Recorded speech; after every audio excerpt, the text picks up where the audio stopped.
This vehicle is the T103. This is a Russian Tier 8 premium tank destroyer. This is today's vehicle on the Advent calendar. You can either purchase it with gold, it's 6,700 gold. You can purchase it with real cash, it's around $30. It comes with the ×5 tokens. You get a mission of the day. You have to click on it. So you want to go and you want to click on that mission of the day. You get a little bit of a bonus. Now, in terms of this vehicle, this is one of the best tank destroyers in the game. It's not the absolute best, but we're going to talk about why this vehicle is good. I would buy this vehicle. This is one of the vehicles that I don't have. Number one, the penetration.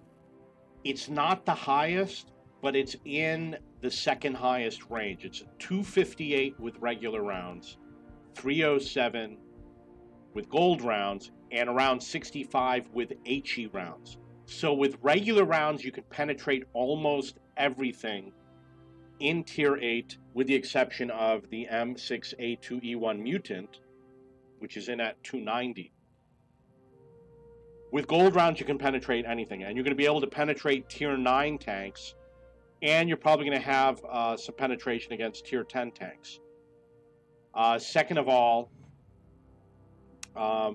with the HE rounds, it's at 65. That is above average. With the HE, you want to hit the side armor when people side scrape or hit the side of the turret. Not the highest in the game, but the average is more like 45 or 50, and this comes in at 65. It is a little bit better. And it does 440 damage, which is pretty good. It's not the greatest, but this is comparable to a lot of the other top tier, like the SU-130 PM or the Scorpion G in terms of gun, etc. The top speed is 40 kilometers. The armor is actually really good. The turret is 220. That's really good. And the hull is pretty good also. And even the side turret is decent. So in terms of armor, you're not so bad when you look at the front of the turret. Although, if someone gets around the side or the rear, everyone will be able to penetrate this. There are people who gave this negative reviews when it first came out. I disagreed with them for the reasons I already gave, because you're going to be able to penetrate pretty much everything. The problem is it's going to be a little bit difficult to get around. You're not going to be able to hide that easily. But in a game like Frontline, this is probably going to be one of the great tank destroyers. You'll be able, with some tank destroyers like the TS5, it's more for defending. But with this, you could probably play assault or defend. You have a little bit more mobility. It is a Russian tank destroyer. I don't know what the crew is. See if we can look up the crew. A lot of Russian vehicles, you could easily get up to 6 crew members.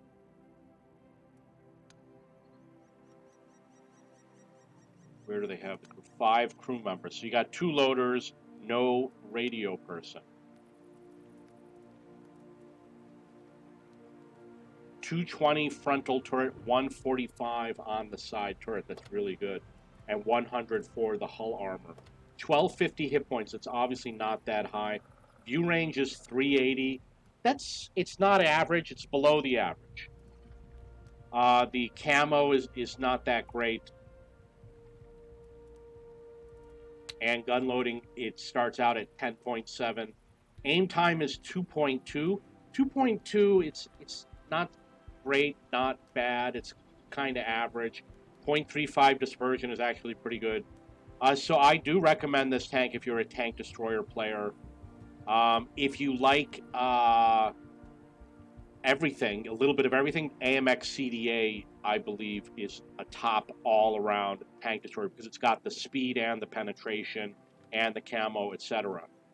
The Scorpion G is a big favorite.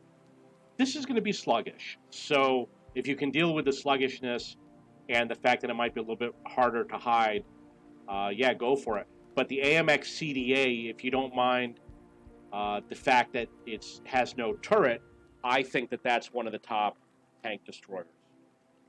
It's got equal penetration to this. If you have any questions or comments, please post below.